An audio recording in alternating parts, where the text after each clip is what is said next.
What's up? What's up, everybody? How's everybody doing today? Happy Friday. Coming to you from beautiful Tuscaloosa, Alabama. Oh, man. Alabama now 9-1 on the season. I appreciate you guys joining. Alabama has a game on Saturday against Chattanooga. Here's the show topics. I have chatting game. That needs to be Chattanooga game. I'll fix that in a second. Why Alabama needs style points. Bama is absolutely on fire. Alabama is under the microscope. Absolutely. Bama's next 3 games, let's talk about those. I'll take your calls. Injury report going into this game, the freshman report. I think it's interesting to look at some of the freshmen that have played. There hasn't been an overwhelming amount, but I'll give you a teaser on that. Check this out. This is so interesting. Caleb Downs, who's a freshman at the University of Alabama, he's played in 660 snaps this season through 10 games. He has 83 tackles, which leads the team, and his Pro Football Focus grade is 88.1. 88.1. That is unbelievable. So when you look to everything that Caleb Downs has done, just really remarkable this season. Give me a Roll Tide inside the comment box. The call line is open, 205-850-1994. I appreciate you guys joining me. Happy Friday as well. When you look to this weekend in the slate of college football games, everybody surprisingly is a favorite inside the top 8. I mean, I guess that's not a surprise. They are the top 8 besides Washington. Now, Washington is going on the road to play Oregon State, where Oregon State is a 2.5 favorite against Washington. It's pretty interesting. So according to the selection committee, and this is a group of people who determines the college football playoff rankings, every single week they go into a new week of the season, and it's a clean slate. I kind of question that, because if you look to what Alabama has been able to do the last 2 weeks against LSU and Kentucky, it's been pretty impressive. And then you compare that with a team like Texas. The last 2 games, they've only won by a combined score of 6 points. So look, this game against Chattanooga, Coach Saban said you have to keep the momentum. And it's so important to keep the momentum going into this game. All right, everybody's going to be talking the rat poison, which players are going to play that haven't played that much this season, who's going to be the third quarterback, is it going to be Dylan Lonergan or Tyler Buckner, whatever that is. All that stuff doesn't matter. What does matter, and what we do know about this game, is the fact that Alabama has to 100% keep the momentum. And what I mean by that is, from the get-go, Alabama has to come out on fire. Alabama has to play absolutely ferocious. Alabama has to continue to keep the foot on the gas pedal 1,000,000%. And I think this is a game where everybody wants to see if Alabama can do that. Can Alabama continue to play with that type of let me fix that graphic for you guys real quick. My bad. Do everything on the fly. Can Alabama continue to play at that high level that they need to? And why it's so important to do that is because of the fact that Alabama is 1,000,000% under a microscope. And what I mean by that is that any type of slip up, if this game isn't completely dominated by Alabama, it will completely affect them 100%. You look at how much those the week 2 and the week 3 game affected Alabama, right? Let's look at that overall. They lost to Texas, and they were tied with South Florida at the halftime break. Those were not style points. In fact, they were not leading Ole Miss at the halftime break. They were not leading Tennessee at the halftime break. So what they need to show the committee, and I get it, Coach Saban is always about this game, this play, whatever, but the committee wants an overall assessment of this team as of right now. And what they've done against LSU and what they've done against Kentucky has been impressive, because they've played 8 quarters of continued football. Now, last show when I was with Ty from Around the Sports Table, we talked about that Kentucky game, and someone brought up the fact that, well, Georgia beat Kentucky by, more points than Alabama did. Well, if you look at that game, Alabama completely dominated Kentucky, and it was that last touchdown in the fourth quarter that should have been fumble recovery. So the real score of that game should have been 49-14, and the score against LSU should have been a larger margin as well. LSU got that late touchdown in the second quarter, and then Will Riker missed 2 field goals. So you kind of look at different scores within those particular games. Plain and simple, Alabama is playing absolutely on fire right now. And I think they have to continue to keep that momentum going into this game just because they are under a microscope. Now, if you look to the right side of this particular graphic right here, Washington on the road at Oregon State. That's a key game because Washington is ranked number 5. You do have Oregon, who is ranked number 6. They are playing on the road against Arizona State.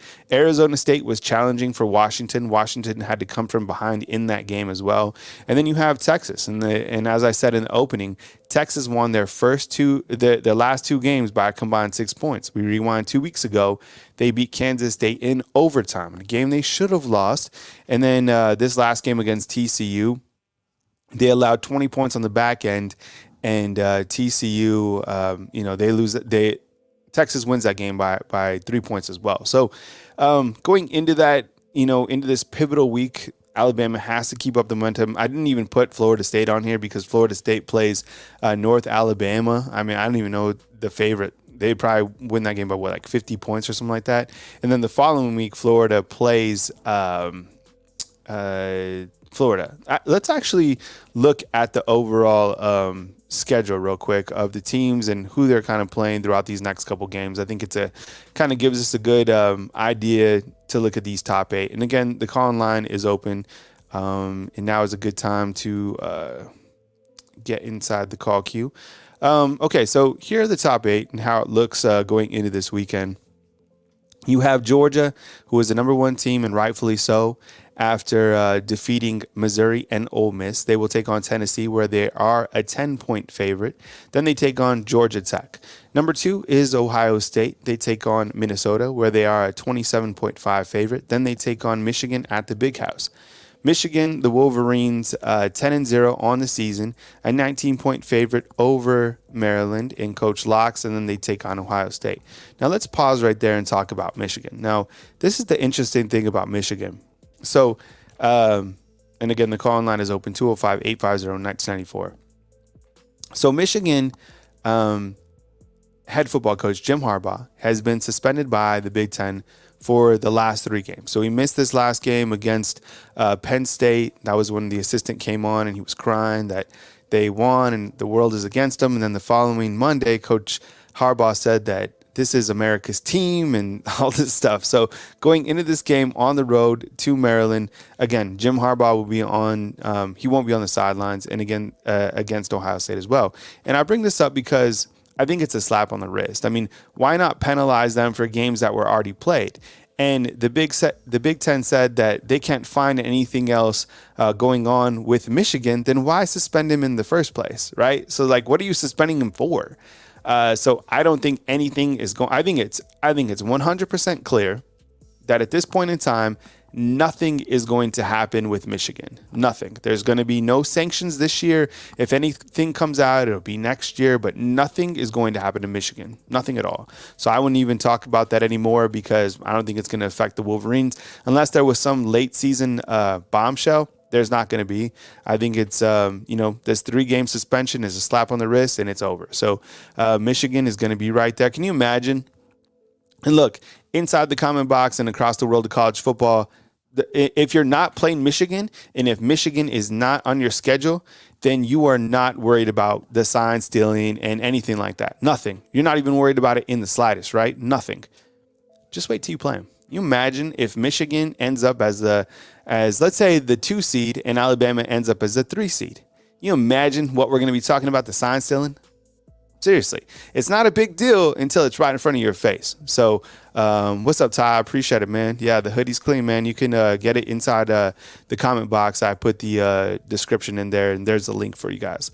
Florida State, 10-0 on the season, takes on Northern Alabama in a game which they should certainly waltz through. And then they go to Florida, play on Billy Napier and the Gators in the Swamp. Look, Florida State is on an absolute tear. We've talked about them several times. I've been hard on them. I just, I think overall the schedule of strength hasn't been that strong. And here's the thing: we talked about this yesterday with Ty. The committee loves Florida State's win against LSU. Loves it. It's like they beat LSU. They've shown they can play at this level. And then when they talk about Alabama beating LSU, they're like, well, Alabama beat LSU. Yeah, that was, LSU wasn't performing that well. It's so interesting to see how they value key wins, because it doesn't seem like they value Alabama's win over LSU like they do Florida State's win over LSU. That's just my take. You also have Washington on the road against Oregon State. And let me zoom out on that graphic because they do have another game. Excuse me. Then they take on Washington State. You have number 6, Oregon, 9-1, take on Arizona State, as we mentioned. Big favorite in that one. And then take on Oregon State. Wow, so Oregon State, that's crazy. Oregon State, talk about a tough schedule on the back end of the Pac-12. They take on Washington, then they take on Oregon. Can you imagine if they win those 2 games in a row? And maybe Oregon State knocking at the door, and then they win the Pac-12, right? How about number 7, Texas, taking on Iowa State, as we mentioned, then Texas Tech. And then number 8, Alabama, taking on Chattanooga, almost a 45-point favorite. And then taking on Auburn and Jordan-Hare Stadium. I think when you look to Alabama's next 3 games, and again, the call line is open. I think we got a call. We got Demetrius online. Demetrius, will get to you in just a second. I think when you look overall at why Alabama's under a microscope, we've kind of talked about that, but Alabama's next 3 games so important, right? I think that these next games against Chattanooga, against Auburn, and against Georgia are clearly opportunities for Alabama to showcase their overall strength and where they're at this point in time. 8-game winning streak, 7-0 in SEC play, a statistic that really jumps out to me, to be honest. I mean, that is just really remarkable to be 7-0 in SEC play, the toughest conference in all of college football. You're undefeated up to this point. You beat number 13 Ole Miss, you beat number 15 LSU, and you beat number 18 Tennessee. That is an incredibly strong resume at this point in time. You lost to number 7 Texas at home, 33 points per game. Points allowed per game is 18. Second half point, I love that stat, 175 to 777. The 22nd ranked defense in the entire country. The number 2 strength of schedule on Power Guru. Purdue is number 1. That's because they've played Ohio State and they have played Michigan. Milroe's recent play has been just remarkable to all the naysayers out there and all that stuff that has gone around. It's been pretty much wiped out week after week as Milroe has been continuing to perform at such a high level. And then this dominant defense, the team has certainly been built on defense. It's really been amazing to see this defense continue to be tested, be challenged, and they have come with it every single step of the way. So when you go into these next 3 games, it's going to be challenging against Auburn, ultra challenging. I mean, look what Auburn is doing right now. Really good team and playing at a really high level under a coach that has beat Nick Saban head-to-head twice. Then you got Kirby Smart, who has been able to beat Coach Saban as well. He comes from that same cloth. And can you imagine if Kirby Smart gets another opportunity to play Nick Saban, is able to beat Nick Saban? That is only going to further what he can say on his coaching slate and to recruits that, hey, I am the guy right now. I am the bad moon rising, the next in line to be the best coach. Because Kirby Smart, I mean, he wants to continue to separate himself at all costs from Nick Saban. I mean, we talked about that many times during SEC Media Day. He didn't want to talk about Alabama in the slightest. All the focus was around on Georgia. With that said, we open up the phone lines, and again, 205-850-1994 is a call-in line, and we will go with Demetrius calling in from North Carolina. Demetrius, what's up, man? I appreciate you calling in. Thank you so much. Happy Friday, man. What's up? Thanks for joining the show. Yeah, happy Friday to you, Roll Tide, Cal. Yeah, absolutely, man. What's up, man? Take it away. Well, just everybody just forget about that notion of getting Alabama out your mind, because we live rent free in the whole college football line. That's just gonna be there anyway. I mean, what can I say? That's about like waking up in the morning. Those was blessed to wake up in the morning. Every school in college football wakes up thinking about one Nick Saban and the Alabama Crimson Tide football. Mm-hmm. It just is what it is. And I reckon we've been blessed. I mean, that was before my time to see Bear Bryant. I reckon it was like that then back in his time. Worried about Bear Bryant. So it's fortunate that we done had a we've been a fan of a dynamic program that, we the center of the college football world. But on to it. On to the game. Well, it should be a known fact, but anything possible. Yeah, we could slip up and lose. I highly doubt it. I'm 99% sure we're gonna win. I just want to see continued progression on each side of the ball and special teams, especially clean up the punt return because everybody been talking about it. It's gonna come back and potentially bite us going up against far more competitive teams than what we played already, and I want to see continuously growth out of Jalen Miro as far as, yes, he's playing at an elite level, but he can even play at a Star Trek Deep Space Nine level as far as from what games I've seen. If he can throw a receiver open and hit them, because my position, I don't think we just been used to getting the ball to receivers or running back. I mean, you think about Najee Harris, more recent Najee Harris or Devontae Smith or Jerry Jeudy. I mean, you get them the ball at the right time and let them do their thing, and I believe that's what we're missing. I mean, it's just like Jalen. I mean, compared from first of the year to now, it's difference between night and day. But if he can just get that ball to the receiver, as soon as he come out that cut or that break, and he get that to him, and they can make that move, man, it'll even open up more things for us in this offense. You got defensive back worried about, okay, he gonna catch. Not only is he gonna catch the ball, what kind of move he gonna put on me? I mean, because Jerry Jeudy guaranteed to make about 4 or 5 people miss every time he touched the ball. And it's very, it was nerve wracking. I was about like Fred Sanford, about to have a heart attack at the beginning of the year, but now, it's cool and calm, and these young men coming out here and a good. It feels good to have a coaching staff that seems to be okay. We ain't experiment with the coaching staff. That's another thing behind the scenes, because these coaches seem to be level-headed. We ain't got no coaches. They just trying to progress their career on their next move and all that kind of stuff. And to see, because Kevin Steele and T-Rob, I mean, the Lums, y'all need to give them a raise.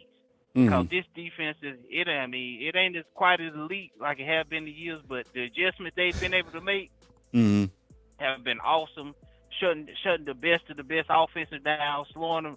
Now we didn't shut down LSU until Jay Daniels got hurt. I mean, Jay Daniels, I don't know why he ain't number one in the Heisman voting right now. It's just ludicrous to think that. I mean, that young man is special. But they're doing an awesome job. I mean, I see why Coach Saban let Pete Golden move on. I mean, thank you, Pete, for the job you done. But them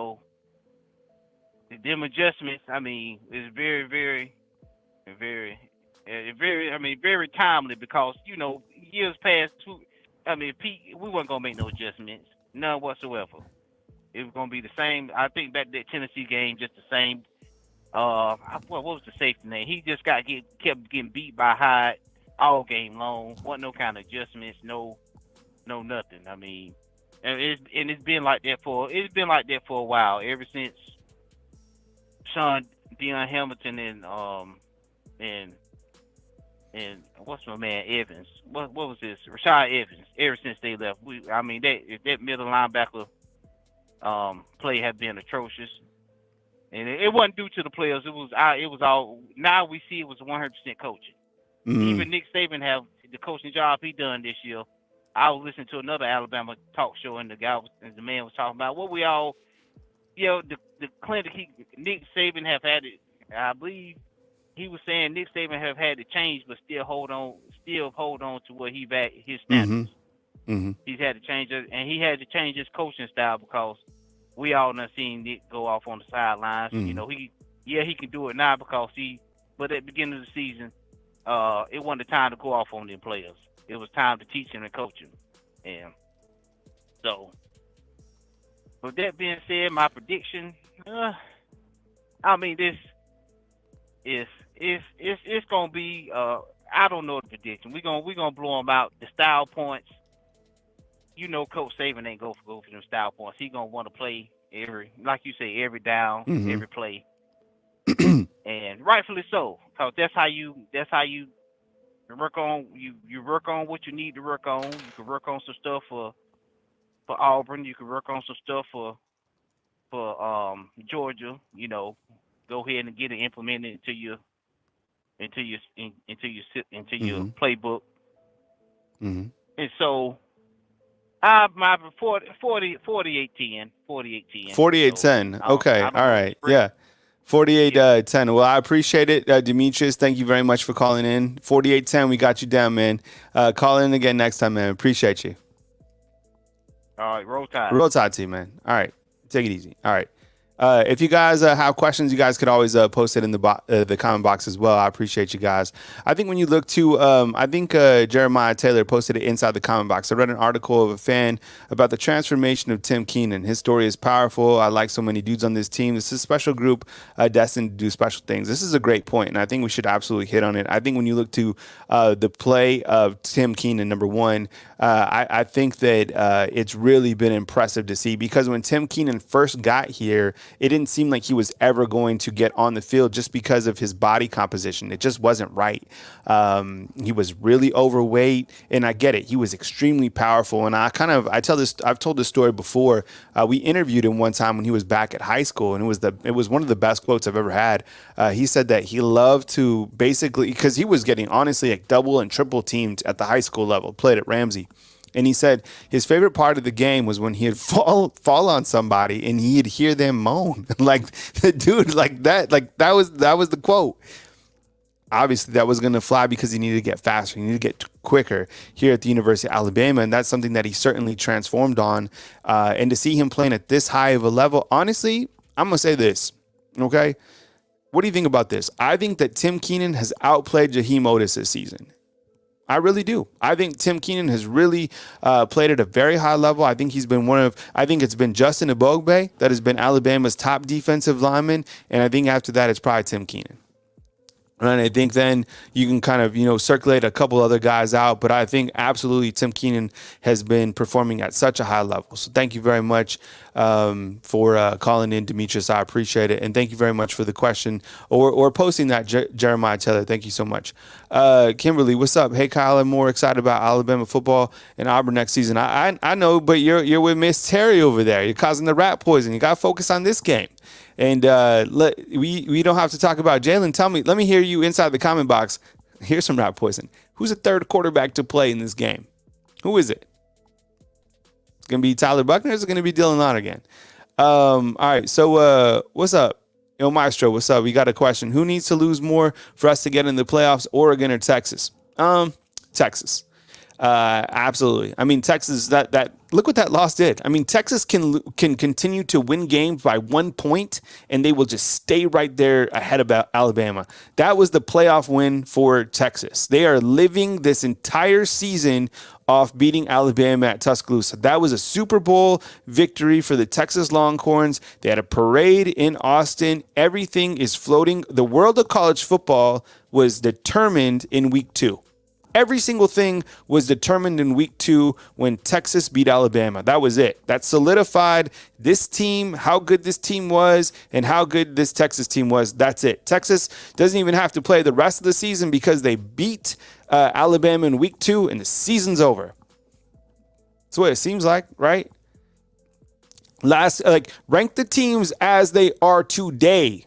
Why won't you do that? If every single week is a new week of college football, then why won't you rank the right teams in the right order? Think the last 2 weeks that Alabama has played since the playoffs have started? You think that is a top 8 team? That's a top 2 team. Watch other teams in college football. You really think that's a top 8 team? No, that's a disgrace. These people that are determining the college football rankings, it's ludicrous. They say every single week we go in with a new slate. No, you don't. You're fixated on that loss from week 2. If we're ranking the teams in week 2, yeah, Texas is the better team than Alabama after that week, but not right now. Not right now. Oregon. Look, I think that, there's a good chance that they win out, but since they lost, I think that if Alabama is able to win out and their overall strength of schedule will be better than Oregon's head to head. So, that's what I'm saying. What's up, Square? If you guys have a question inside the comment box, go ahead and post it. Calls are a little stale, but I'm feeling a little hot. So, hit me up with some questions inside the comment box. I think that, and I'm feeling it today.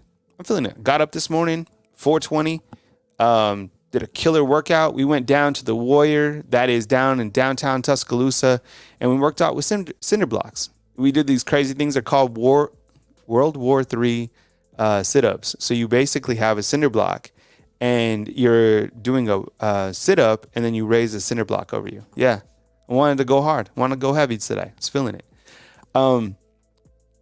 I think Ted is saying, what's up, Ted Turner? Man, TBS, man. I grew up on that. That's why I watched the Braves, Saved by the Bell. Man, you've done a lot for the TV game, Ted Turner. Appreciate you being here. The College Football Committee setting up this just right for Bama to take down the number 1 team and jump to the number 4 seed, 100%. And the reason Ted is saying this is clearly he knows TV broadcasting. And he knows about TV ratings. So what happened and why it was so important, the biggest thing that happened for Alabama last week in the rankings was the fact that Georgia moved to the number 1 spot. Georgia should have been at the number 1 spot for the entire season, 1,000,000%, because of what they've done over the last couple of seasons. And coming into this season, they still haven't lost a game. The only thing that I was harping about was the fact that Georgia's schedule was so light. Now, Georgia was supposed to play Oklahoma this season, but because of scheduling changes, they ended up playing, Pancake U or whoever it was. And that was, their schedule ended up being ultra light. But in these last 2 games, they've played complete games. Missouri and Ole Miss, those are really good football teams in the SEC. Missouri is punching way above their weight, and Georgia took care of both of those 2 teams. So them going back to the number 1 spot, I think that shows you that the committee is valuing the SEC. With that said, then why won't they value Alabama's 7-0 record in the SEC play right now, right? If they're valuing Georgia's overall 2 wins, then why doesn't 7 consecutive wins against SEC teams matter? It's still not doing anything for these guys to be stuck at number 8, right?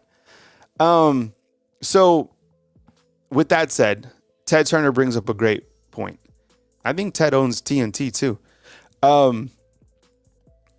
So if Alabama continues to stay boxed out by these teams and they're able to beat Georgia, an undefeated Georgia, a Georgia team that has won over 30 consecutive games, if Alabama's able to go into that SEC game, riding 10-game win streak, 8-0 in SEC play, and able to beat Georgia, then I can't imagine what it's going to do for the resume, right? Because at that point in time, they would be riding an 11-game win streak, which would be one of the longest in the country, be 9-0 against SEC play, have just taken down the number 1 team in college football. This is where it's going to be interesting, is if the committee leaves out Georgia, because then Georgia's only loss will be to this incredible Alabama team with their resume.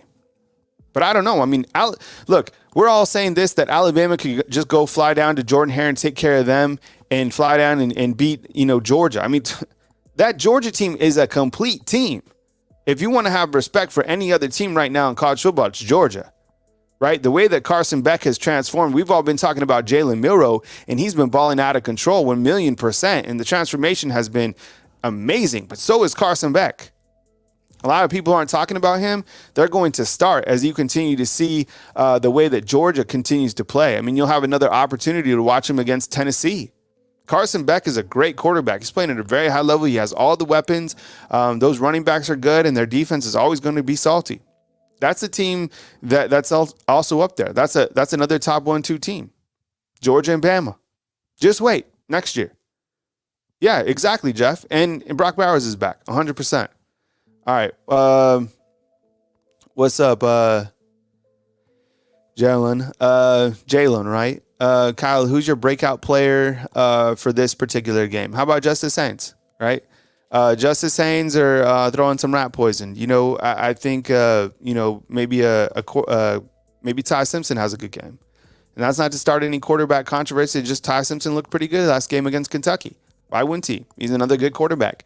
All the quarterbacks in Alabama have been good that have had opportunities. I know that, people don't want to see Tyler Buckner again, but I mean, Ty Simpson's a good quarterback. And I think if he has some opportunities, he can create value for himself. There's nothing wrong with having a good quarterback that is a solid number 2. You guys remember the SEC game when Tua went out, right?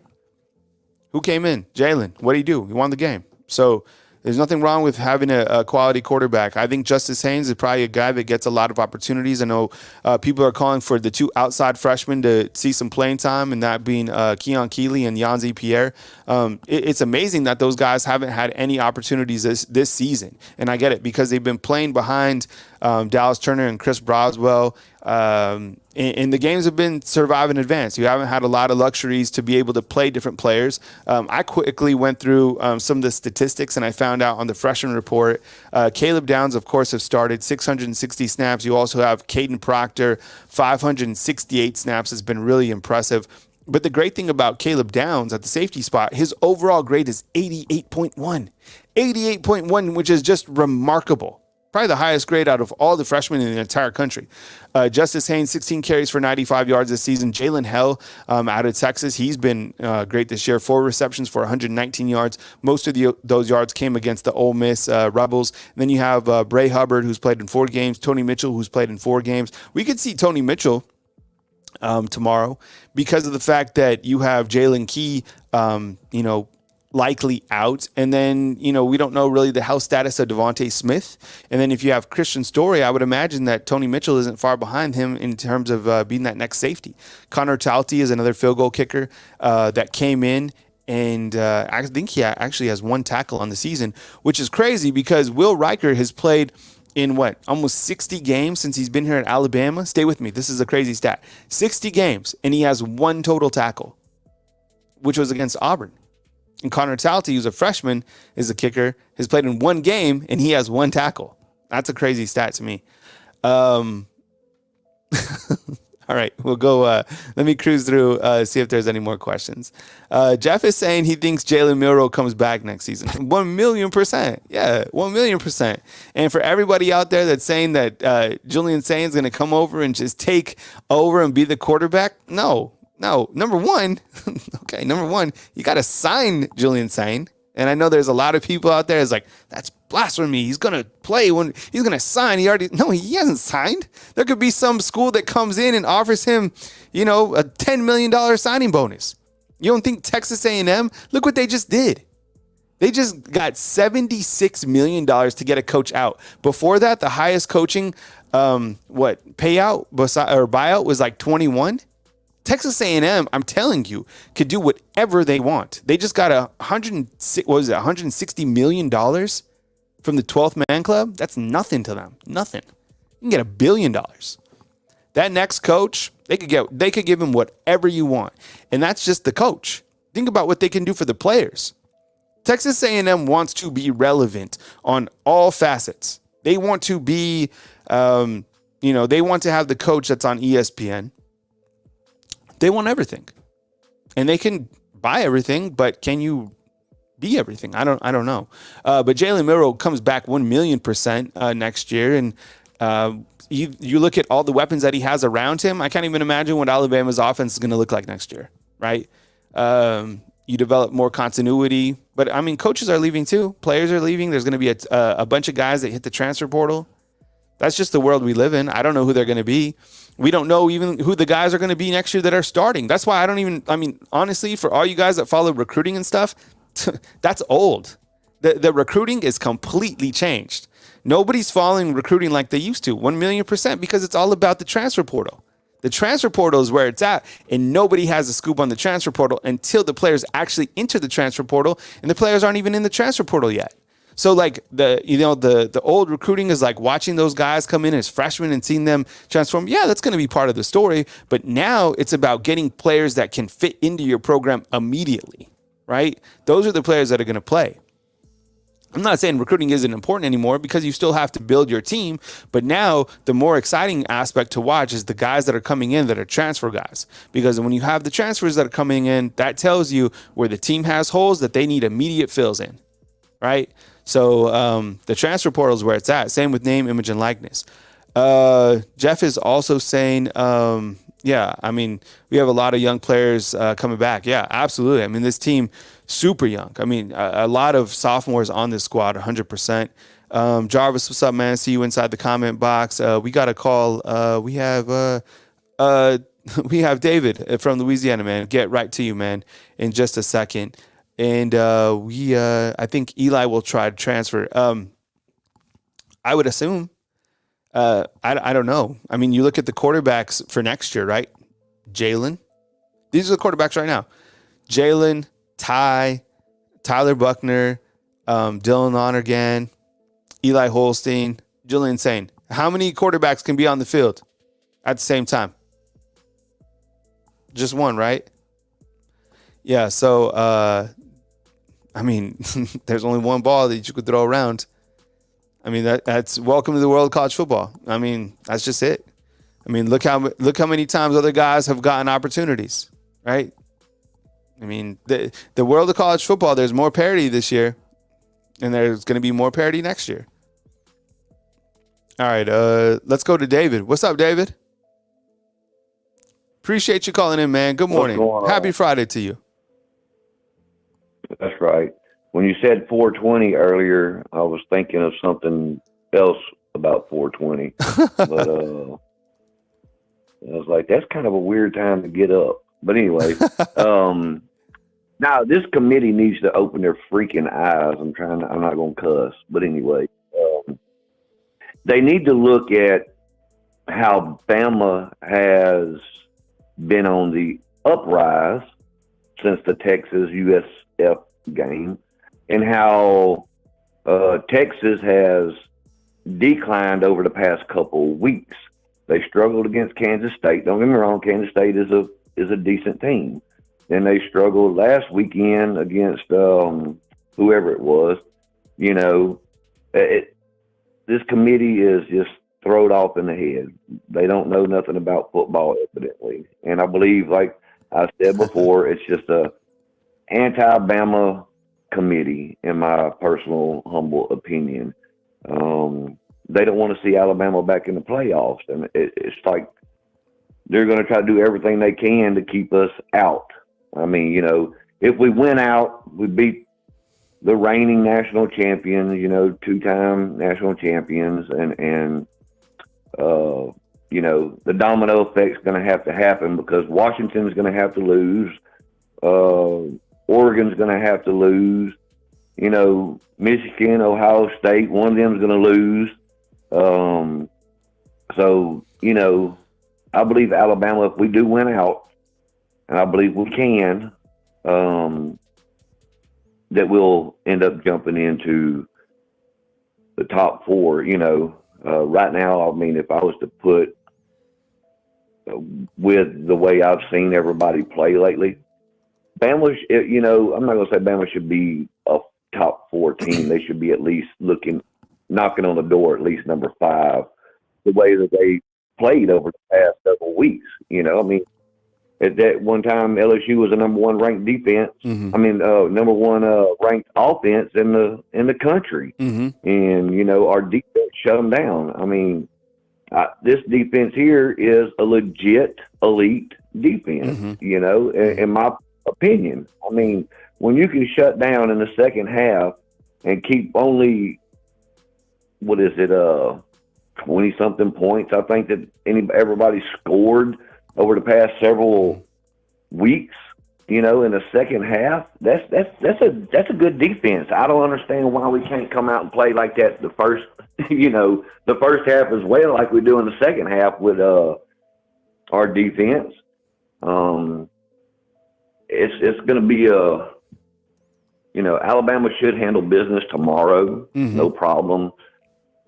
I think we will see, for sure, we'll see Ty Simpson, no doubt about that, in the second half. Might even see Tyler Buckner, probably in the fourth quarter just to take a knee, But who knows? He might get a chance to throw the ball around. This weekend's going to be, in my opinion, I believe this weekend's going to be the picture of how things are going to line out, because I do believe that Oregon State could possibly beat Washington this weekend. I do think they can. They got a really good team. Will it happen? I don't know, but I believe it could happen. I believe Iowa State could possibly beat Texas. I know for sure next weekend, Texas Tech, they're going to be playing, I believe they're going to be playing at Texas Tech. So that's going to be a very interesting game, because Texas Tech and Texas have always been a knockdown, drag-out game, very high-scoring games over the past 10 years or so. I want you to give me your opinion on what you think about, because it was asked by Coach Saban, I believe it was on the Pat McAfee show, about James Madison. With the NCAA's rules on you got to wait, it seems like 15 years before you can even be eligible to even play in a bowl game. I mean, this is their second year. I feel sorry for them. I mean, they're undefeated. I know they don't play in a big conference, but they're not even eligible to win their conference championship, can't even play in their conference championship game. Can't even though they show them ranked in the top 25, they can't be ranked in the top 25. From the article and what I heard and everything, I mean, they're undefeated.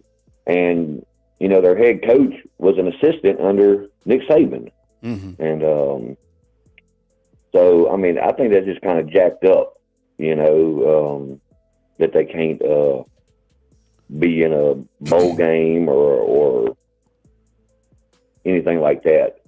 I know they got rules, but rules need to change sometimes, especially.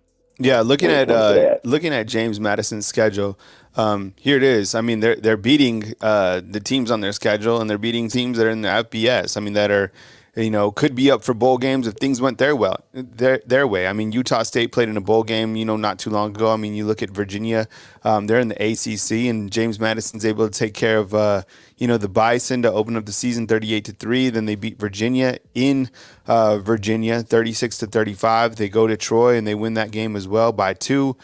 Beat up on the Utah State Aggies 45-38. South Alabama, they win that game as well, 31-20. Yeah, this team 1,000,000% should be playing in a bowl game. I mean, look at the team. I mean, the teams that they're playing are the same caliber. Now, this game, this is their bowl game right here against Appalachian State. I mean, that's their game. All eyes will be on that. Beat Marshall, another former assistant here at Coach Saban. You have Georgia State. They took care of them. Beat UConn. Yeah, I mean, this is. Some of the stuff that the NCAA does is this is sad. That these guys. I mean, so these next 2 games are really their bowl game. All eyes are going to be on these games against Appalachian State and against Coastal Carolina. By the way, those should be challenging games for James Madison. But looking at their schedule just quickly and going off of what Coach Saban said, I mean, yeah, these guys are getting such a raw deal. I mean, 1,000,000% James Madison should be playing in a bowl game. That is absolutely sad. Jeez. Yep. I mean, they wouldn't beat an Alabama or no, but I mean, look, no, but I mean, they beat a Virginia. They deserve to lead. Yeah. Yeah, 100%. They deserve to at least play in a bowl game or at least play their conference championship game. You know what I mean? It's just not. It's not fair, in my opinion. I mean, that would be like them doing that to Alabama. You know what I mean? Yeah. It's kind of jacked up. But as far as like Milroe, his recent play, he had that one interception recently. Other than that, Milroe has just been on fire. He has been really good. The offense as a whole has been really good, especially our offensive line has started to mesh. It's like they all got a busted head and they all got stitched together, and they have been doing what they're supposed to do. They've been blocking better, giving him more protection. It's just now we got Burton back. He's feeling better, and I think he's just going to, run all over, walk all over these DBs and stuff, just tomorrow. Score, I have no clue. If the Bama that we've been seeing in the past few games comes out and starts running all over these guys, it could be a bloodbath, and I'm hoping it's like 80 to freaking nothing, and I mean, it could possibly happen. I mean, you never know. I mean, Alabama has been known to score, 35, 40 points, over 40 points in the first half, but Coach Saban, you know how he is.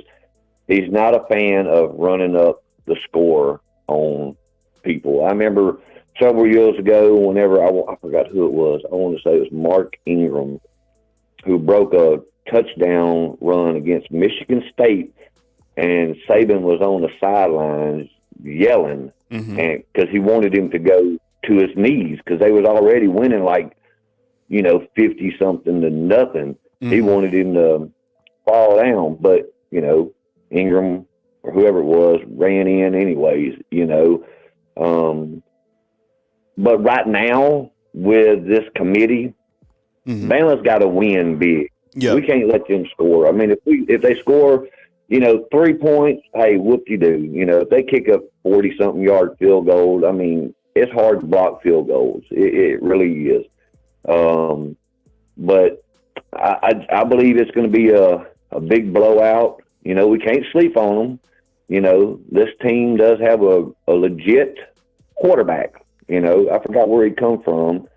And he was a top-rated quarterback coming out of high school, and they do a lot of RPOs, they do a lot of short passes, stuff like that, and he does have a good arm. Coach Saban was talking about him, and said he's a good quarterback, really good quarterback. They got really good players. You can look at their record, and you can look at the teams they've played, and their stats, and they got some pretty good stats. But I believe we'll go in, handle business. I hope, Coach Saban does pull out everybody, our starters mainly, in the second half, because we can't afford for Milroe to get hurt, right now, especially going up against Auburn, because Auburn has started to trend upwards a little bit over the past couple of weeks. And, I mean, look what they did to, was it Arkansas? Yeah.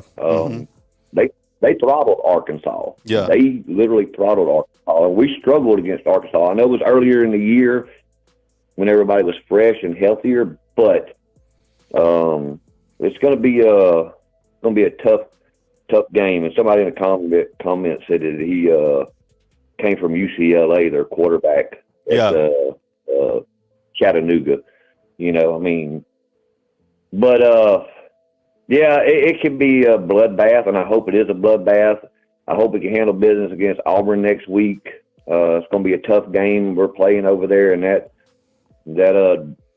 trashy stadium over there. I believe we can. As long as everybody stays healthy, I believe we're going to be fine for the rest of the year. We can't sleep on Georgia. Georgia's going to give us a fight too. They do have good receivers and a good tight end.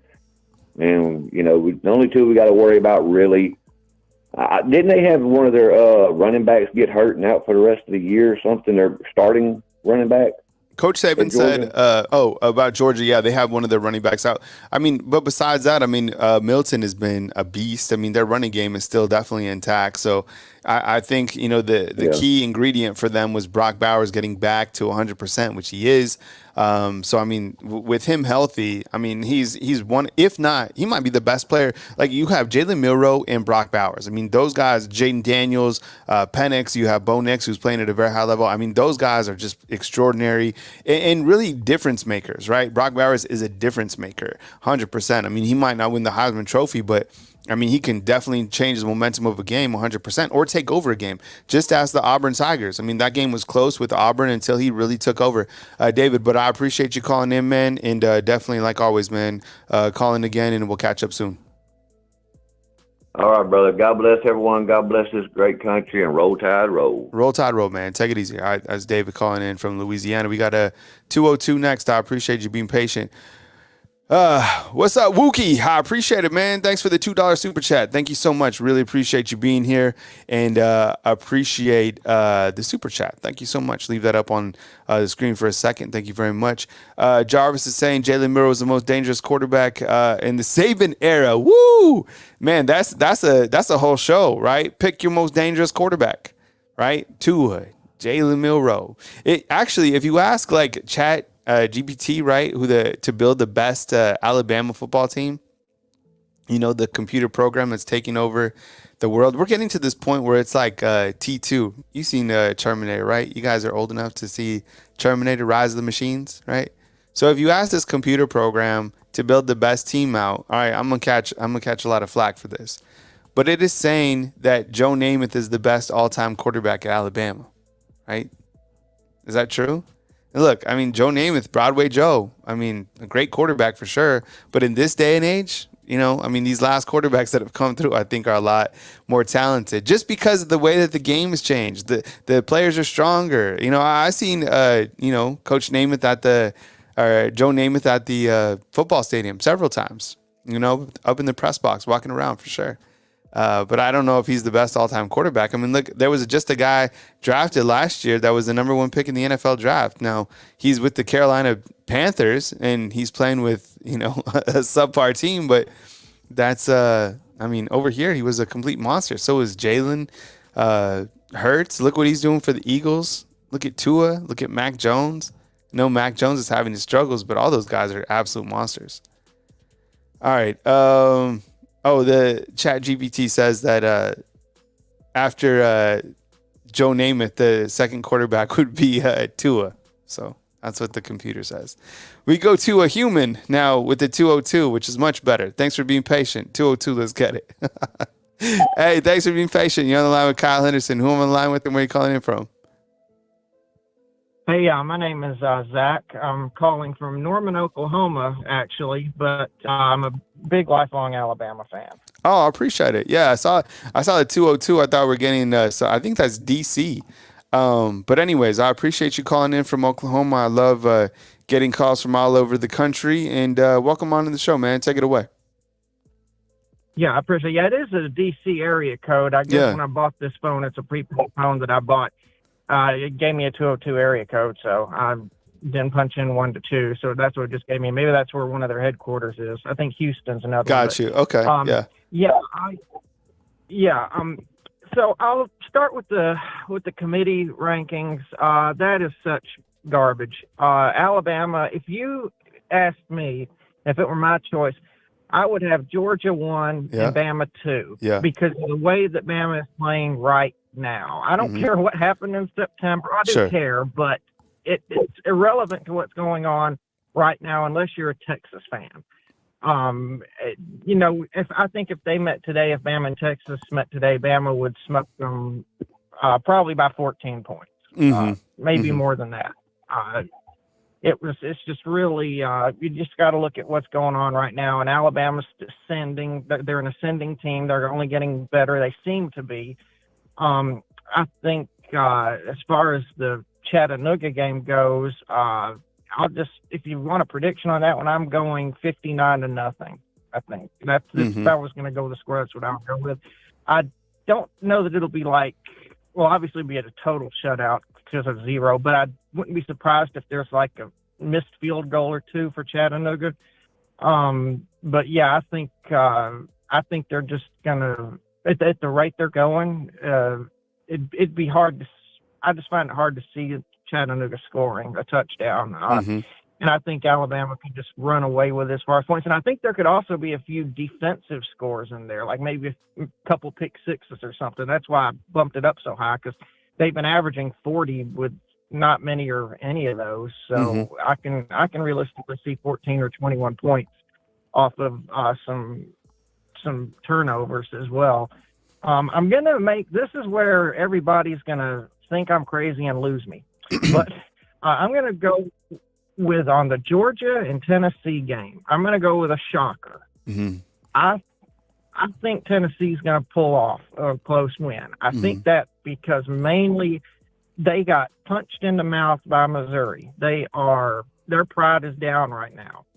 I think they're going to come out. And by the way, Alabama dealt with this a year ago in Knoxville, but the crowd isn't bad enough. I think Tennessee's going to come out inspired. I think they're going to throw bombs. I think Milton's going to be on it. I think they've got one more really good surprise left up their shoulder.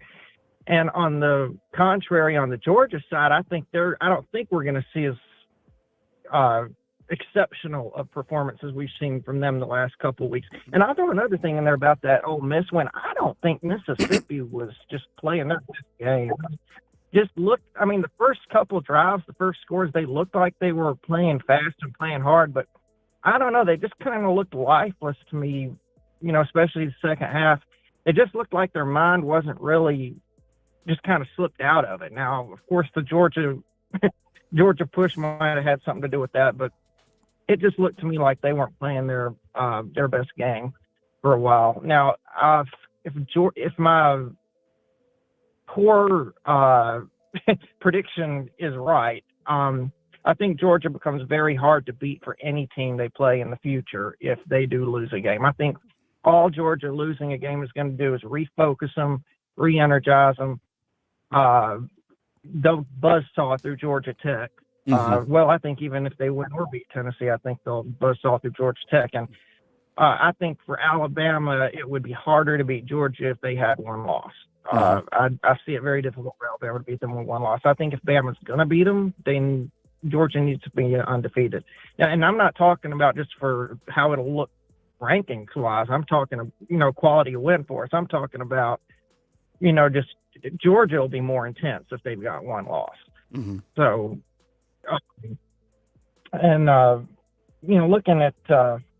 looking at other states, I don't see any surprises with Ohio State. Oregon State could beat Washington. That would be nice. What's Florida State? Yeah, Florida State's going to win.